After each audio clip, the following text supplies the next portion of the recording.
and make sure we are in frame and feeling successful. Hold on.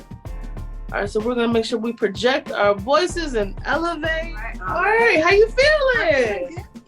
Thanks for joining me, Ivory. Say, listen, you are tuned in to the Cara Pressley Radio Show, and I am here today with my guest. I'm gonna allow her to introduce herself. What is your name? I am Ivory Akeisha. I am a public speaker. I'm an author. I am a wellness mentor and accountability coach. Absolutely. And listen, where are we today? It's an amazing space. Thank you. We're in my studio. We're in my wellness studio. It's a brand new. I just opened it up to the public back in March. So this is where I hold like meditation circles, and I have my apothecary wall, which is a retail wall where I sell my oils, my incense, some herbal tea blends, some books. Listen, y'all gotta make sure you're following me on Instagram at The Career Cheerleader for all the behind the scenes, and make sure you're subscribed to my YouTube because we're gonna do a little behind the scenes of the studio. I'm gonna get her to give me a tour, but let's jump into this interview. Y'all already know I'm partnering with Mike King Biz, the #1 in business radio right here on ESPN 106.1. So let's get into this business interview and talk with our sis today. Listen, tell us a little bit more about what you plan on using this space for, because it's a gorgeous space. Again, you can catch that behind the scenes, but tell us what you do here. So we do meditation circles, journaling sessions. So for the opening back in March, I had Alicia, she's a Reiki practitioner. She came in and we did inner child healing and a sound bowl healing session. Yeah. And so we had about 10 women in here, and we all sat around in a circle, had the lights down, had the lights back here going. So it was just a nice little setup, a nice vibe, smelling good. And she had her sound bowls, and she was just leading a whole session for us. Listen, tell us why sound bowls or just sound healing, sound therapy. Why is that important?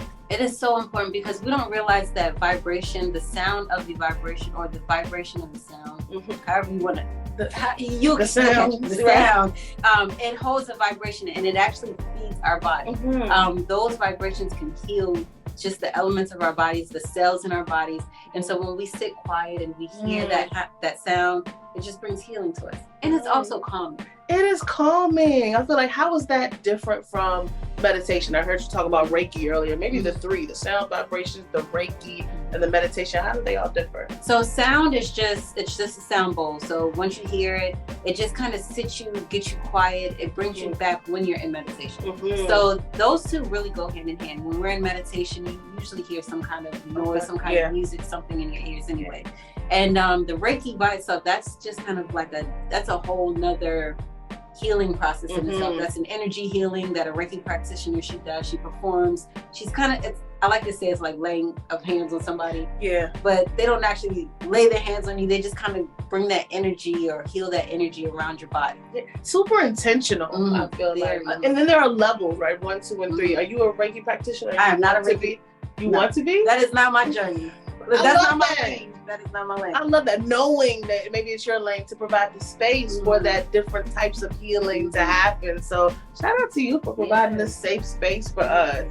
Listen, tell us a little bit about how you got here, because I know you didn't start, like maybe you've always been into wellness to a certain degree, but how did you get to this space? Right. So I've been in wellness for, I like to say, right when the pandemic hit. Right? Okay. COVID. Right. COVID either made you or break you. That part. So right around COVID, I really started getting into the lifestyle of wellness. But in this space specifically, I've had this space because I used to do photography. So I was sharing this office with a good friend of mine, and she went in, got her CEO license.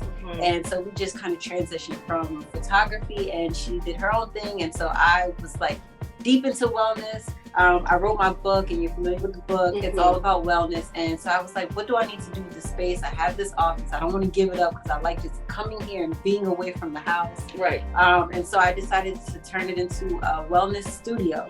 And it just kind of evolved into a space where women can come and we just do meditation circles. I love it. I love it. Are you still doing photography? I do on the side. I don't advertise it, but if you catch me, I feel like that's important to say. I feel like a lot of women, I talk about this with my clients too, like sometimes it's just women, we can do it all, right? And we do it all very well. and because you can do everything well, how do you know what thing is the thing to transition into a business? How did you know that wellness was going to be the next step after photography? That's a good question. It just felt right. Photography always felt right, but it was never my purpose. I realized that my purpose was making people feel good. I enjoyed photography. It was a passion. It was a passion. It was just kind of a hobby, a passion, but I realized my purpose was making the people feel good on the other side of that camera. When they smile, when they laugh, when they looked at their pictures, it made them feel just something. Right. And so that was like, I was like, that feels good. I like that. That's my purpose. I need to make people feel good. So wellness has just become a part of my life. It made me feel good once I learned about myself. Once I learned about, my power, my divinity, my feminine energy. Once I learned about all of that, I was like, I have to share this with people. Share it with the people. Give it to people. Yes, listen. And we know that it's not just this space. If you maybe have your own space at home and you want to tap into your wellness, you have a book. Tell us about your Universal Law. I'm a plug. Come on, book. I got this book. It helped me on my journey at the top of 2023, coming into 2023, leaving 2022. It really helped me just tap into parts of my life I wasn't quite conscious about or just wasn't paying attention to. So tell us about the book and how you came to be and how it can help other people. So again, I started this right around 2020, 2021, COVID era. I was going through a separation. I was going through postpartum depression. I was going through it all right during COVID. So, I was back at the house with my parents, with 2 kids.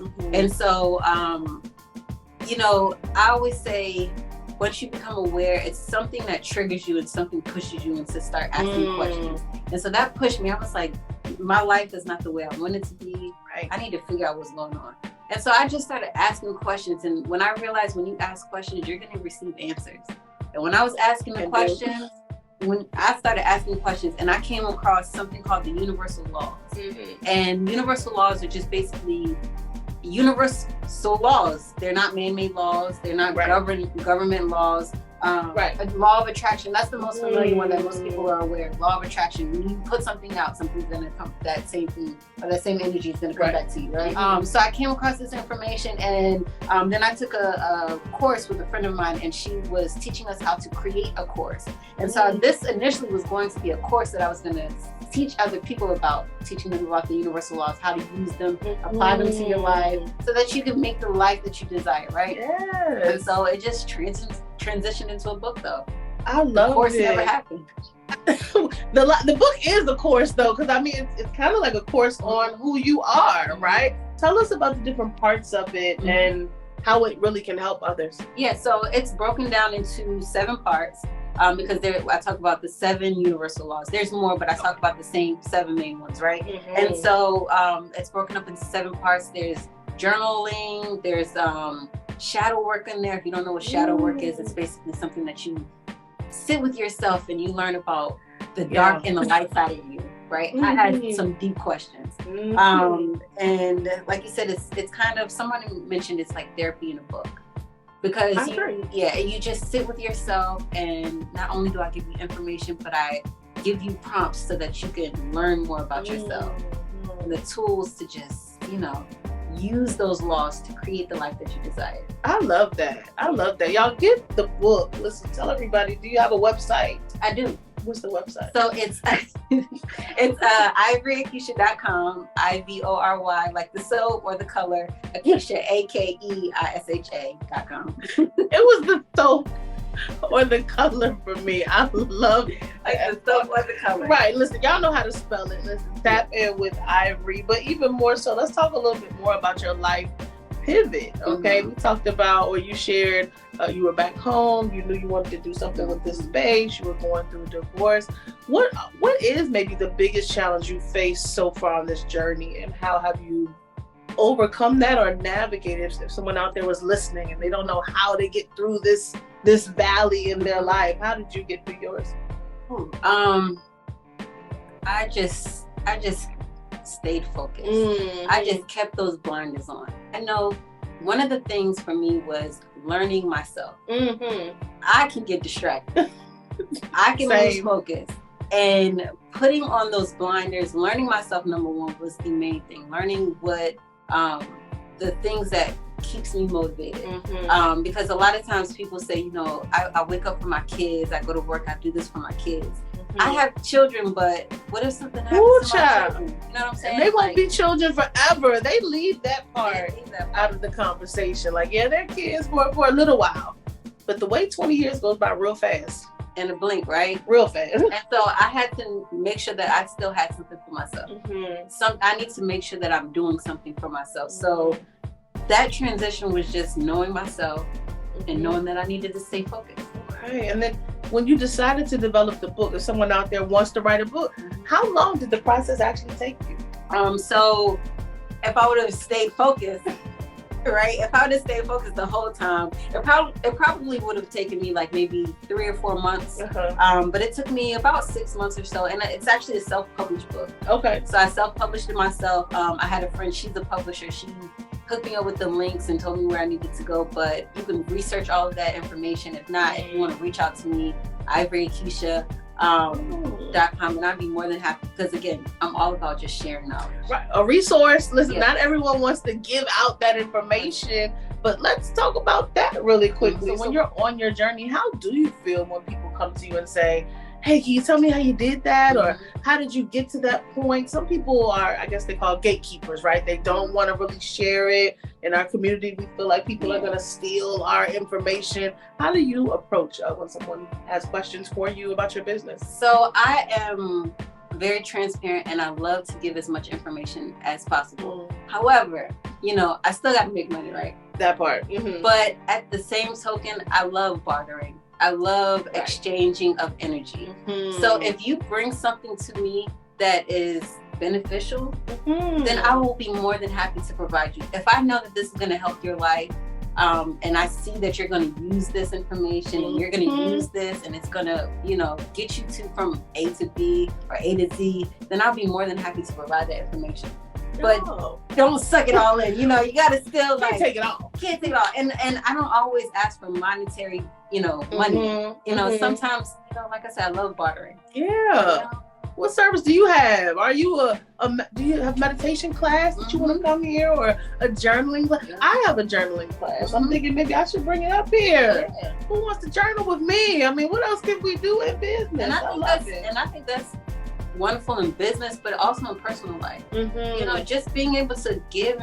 We're all about giving and receiving, right? You know, that's the world we live in. So it's like, and sometimes it feels taboo to say, you know, you don't want to give something just to receive something, but you know, that's an energy exchange, right? It's a back and forth, and we should be forever learners, lifetime learners. I feel like a lot of you don't want to continue learning. It's a lot of people out there with this the boss mentality. I feel like it's kind of toxic, actually. Some of you think you've reached the level, or you got on your pedestal and there's nothing left to learn, and that's just not the case. So let's not do that anymore. Let's keep learning and see how we can barter with others. And don't get me wrong, it might not be your season to barter, okay? I feel like that's a big part of it too. Let's talk about our season, right? So I heard you earlier say it probably could have taken you about 3 months to write the book, but it took you 6. I like to believe that doesn't mean that you were unfocused. You may just have been able to tap in and see your true capacity, right? So what do you do along the way on this journey to just tap in and make sure you're still fulfilled and ready to enter your wellness space every day? I think we all in business, you wake up some days and you're like, this ain't the day. Or, you know, I said I was going to do 10 things this week and I did 3. Like, what keeps you encouraged as you move through the journey? So I think we talked about it a little bit earlier, that why. Knowing your why, like, who are you doing this for? I'm not doing this for anyone, for myself. Just waking up, and I've never gone to a job that I've woken up and be like, I'm ready to go to work. But I can honestly say I wake up in the morning and I'm ready to come into this space because I've created it. It's mine. It feels good when I walk in here. And just knowing that every time I step in here, it creates another thought that will help somebody. Ooh. And so that's what just gets me up in the morning. I like that. I like that. Because when you are in your favorite spaces, and again, y'all, catch the behind the scenes for this on our YouTube channel, because it's just a beautiful space. We're not even going to show y'all because, of course, you can't see it on the radio show. So you got to catch the behind the scenes. But I want you guys to understand, like, knowing your space, finding your tribe, having your place to go is so important. It's key. It's like a key factor. It's like a cheat code in life. And that's why some of y'all are just around the wrong people. We want to mix that. We want to get around the right tribe. Speaking about that on your journey, like, how has your circle changed? One thing you talk about in your book is like how things may fall off. Like, it doesn't have to continue the same way it started. How has your journey of friends or even business partners changed on your journey? So the laugh. See how that goes? See how that goes. So, you know, when you start your journey of healing, your first instinct is to bring people with you. All of them. I wanted to bring all of them. Bring them all, but everybody can't go where you go, right? So I had to learn very quickly that I can't heal anybody. I can only show people what I'm doing. And a lot of times when you're showing people what you're doing, that's either going to encourage them or it's going to make them go the opposite direction. You know, so my tribe, I've learned that I had to stop looking for a tribe and I had to attract a tribe. That was one thing that I had to learn, because I was starting to drop friends. I was starting to lose acquaintances and, you know, people in business. And I was looking for people. You know, I was looking for people to fill that void.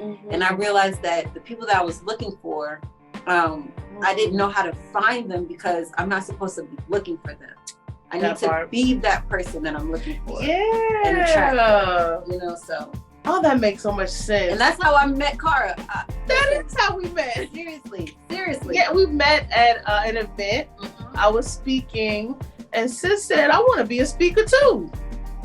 And I said, you are already. And she planted that seed in me. Yes. And then I went to her first speaking event. You know, it's really truly the networks that you choose to build as well. I feel like if you weren't as open to just meet new people, we probably wouldn't have met, because you probably wouldn't have wanted to speak. And then that just would have been that. Right? So I'm glad we're here. The evolution. Yes, the evolution for me. Anything you want to share with the people about just your businesses? And I say businesses because we're speaking mass things and substances. Yes. I just want to encourage people to just keep going. That's it. I just encourage you to just keep going. Whatever it is that you want to do, we hear that all the time. Just keep going, right? But honestly, we have been placed on this earth to just be here and do. Listen. And you can do literally whatever you want to do. Oh, I love that. You are still tuned in to the #1 radio business hour, I feel like, on ESPN 106.1. Listen, in that same conversation of keeping moving forward, pushing forward, pressing forward in business, personally and professionally, as I like to say, what is one of your greatest dreams? Where do you see your business evolving to over the next 5 months, 5 years? Where are you headed? Globally. Come on, global. We're going to be globally. We're going to be doing meditation circles and retreats and gathering women together. So initially I started this for Black women, right? But I would love to, I envision something where there's men and women. I love my community and I would love to help. I don't have that aspect of being able to talk to the men like I can with women, because I don't have that same, you know, I can't relate to men like I can women. But I would love to partner with a man, someone who can fill that part, right? And we just create like a beautiful just retreats where men and women can come and we just heal. We can heal that Black love between, you know, women and men, and just be a whole collective. Just a whole collective. I love it. I feel like, you know, in business we're constantly talking about Black owned or woman owned. Rarely do you hear male owned, I guess because they're the primary in just life, right? But how do you feel about the initiative of, support your Black-owned business, support your woman-owned business. As I evolve in business, of course, I'm Black and I'm a woman, but I also have like a more global, international reach where I really want to inspire all nations, all people. But how do you feel about that movement? It's funny you ask that, because my dad is in business. He's an entrepreneur since day one. So that's where I get that spirit from. And we often bump heads because I'm like, I just want to talk to my Black women.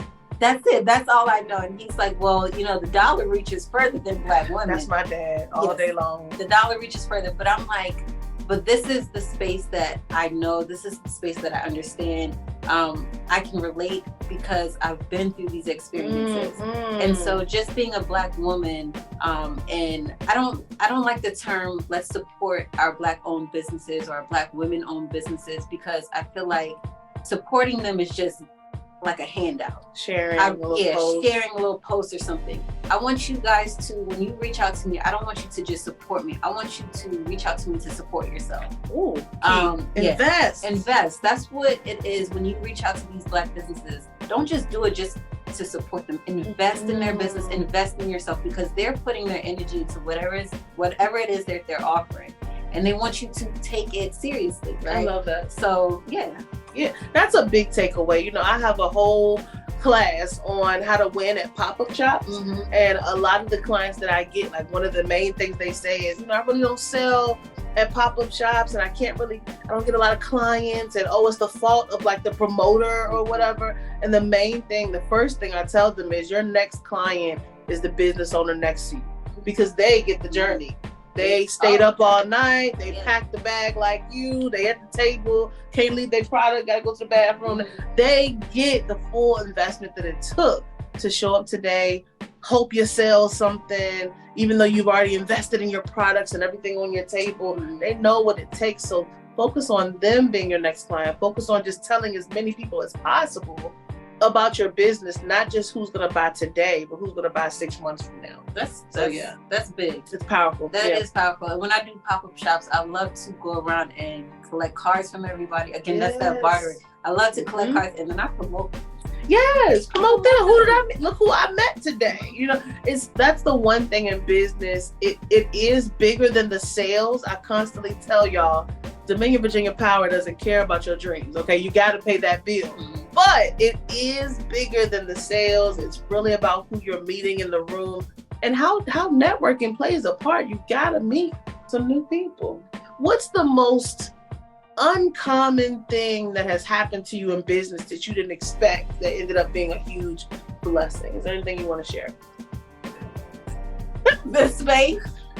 Shout out to the, you didn't see yourself evolving into a space? No. I love that for Not you. At all. Evolving into wellness, especially having a wellness space, because I did photography for about a little bit over 10 years. And so I've had 3 photography studios of my own. And so I knew about having a space of my own, but I never knew that I would have a space where women can come and gather and feel good in a space. And you can still take pictures if you want. And you can still take, listen, you can still get the visual if you got my camera. And I think that's so important to hear, because just because you choose to pivot in life and transition, that doesn't mean that your talent in that other area has to stop. Right. I think a lot of people feel like, well, I'm choosing this, or I made the announcement on Facebook and my social media, so now I have to like stick to only that. And that's not the case. And I had to learn that too. I did, because I made that transition. I put the announcement out there. I'm done with photography. I retired from photography. And, I realized that I still have that skill. Right. And I can still offer that. I don't have to focus 100% on it like I was. But I still have the skill. Yeah, and you can still enjoy it. And I love it. I still love going out with my camera. I do street photography. I go up and down Broad Street. I love that. That's a part of wellness too, though, isn't it? For even yourself, like, let me do what I enjoy. And if you've been following me long enough, then you know I say all the time, create the life you want. That's why we're actually in alignment, because we're on that same vibe. But creating the life you want is bigger than just a small, like, reaching the pedestal of things. It's really as small as doing something you enjoy, putting on a fragrance that you like, lighting the incense that makes your house smell like the home you want to come home to. It's literally bigger than the financial moments and the big blessings that everyone sees. It's the smaller moments just for you. Yeah. Listen, that is almost all of our time, but we're going to take the last 30 seconds to let Ivory tell you how you can reach out to her and how you can stay connected and get this book, because y'all need that. Tell us how to reach you. So you can reach me at ivoryakeisha.com. I spelled it earlier for you. Like the soap or the color. You already know. Right? Ivoryakeisha.com. You can follow me on Instagram, Facebook, and TikTok. I do have a TikTok. Ivory Akeisha. I'm actually Ivory Akeisha on everything. Oh, well, then I'm the only Ivory Akeisha in the world, I think. So. I thought I was the only Cara Pressley, but there's another one in California. Okay. She ain't me. She ain't but yeah. Thank you, Ivory, for joining me today. Thank you, everyone, for listening. This has been Cara Pressley, the official, America's favorite career cheerleader. Listen, you got to go ahead and listen to me. Follow me on Instagram, The Career Cheerleader. Subscribe to my YouTube. And of course, continue to listen to me right here in the mornings with Mike King on the radio, 106.1, 5 a.m. on Thursdays. Wake up with me. 48 Hour Friday is here. Okay, I love y'all to life. Stay successful, and I'll talk to you soon.